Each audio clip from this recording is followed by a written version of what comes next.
If you'd like to create a very specific pattern and a line design on your texture plate, it's a good idea to start with a template and repeat that. So I made my template that I'm using to transfer my pattern out of a manila folder. So it's just nice to have a little bit of a cardstock that's thick enough to be able to have my tool bump up against it to make that mark. And I'm going to just transfer this design onto my flat piece of clay here that's prepared to create the texture plate. And I'm going to use one of my little sticks here, and I'm just going to lightly trace around this, and I'll create my pattern that's going to be nice and even with this this template.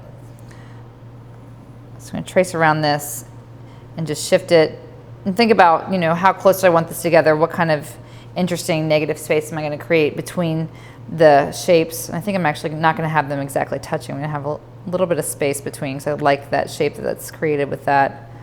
So think about the positive and negative space that's going to be created when you're repeating a shape.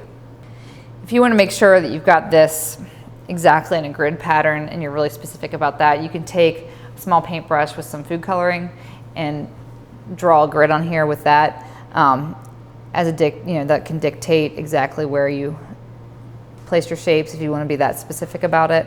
But I think you could trust your eye and you'd be better at spacing it than you could imagine that you could be. Once I get that line transferred just loosely with this, I'm going to come with one of my roller stamps and press in that line. And then I'll step back and look at this and see if there's anything else that would make this design more interesting.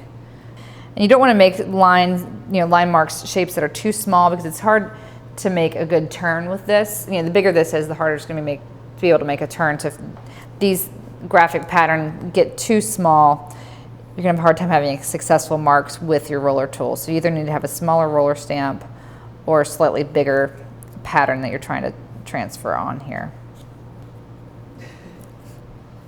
Okay, so once I get all those marks transferred, then I'm going to use my roller tool. And I'll usually start at the corner. You know, if there's an obvious place to start that's kind of where a straight edge or a line stops, I'm going to start there. So I'm just going to press it in and roll it and try to follow that line as much as possible. And the nice thing to keep in mind is this is going to make a relatively tight pattern with your marks that you're making, but it's going to be loose because you've made it, and it's handmade and it's going to be custom.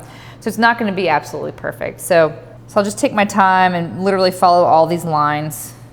Once you've got all of your initial marks made of your main shape, then you can think about, okay, what would be interesting to put inside maybe a concentric shape of that, or maybe some lines or dots or other things that would kind of energize the surface. So from here, a lot of times I'll go ahead and freehand design rather than having something I've traced. And that way I can have a good amount of variation in the surface. So a lot of times I'll think about, okay, so I've got this space that I've created by my template, but then I also have that negative space that was created by the combination of this being repeated over and over again. So many times I'll pick one of those to work on first. I think I might work on the main place that I had the template by adding other shapes and textures in that area first.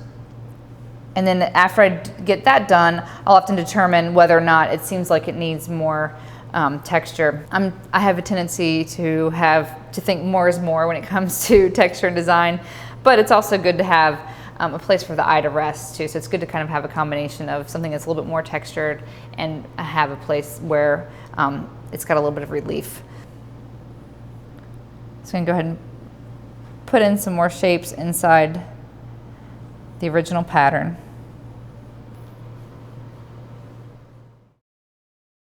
So once I've made all my line marks, then I'm going to go back and assess when I made extra texture marks in between, did I distort any of the original lines that I made? So I might go back and look and see, okay, here's one where I kind of distorted this mark. So I'm just going to kind of correct anything to make sure that main shape that I transferred from the manila folder is very evident, and none of the other marks that I've made, are impeding that line to create that pattern. It's kind of one final cleanup. At this point, I can just let this dry to a bone dry and fire it in a bisque kiln to 06, and that works really well.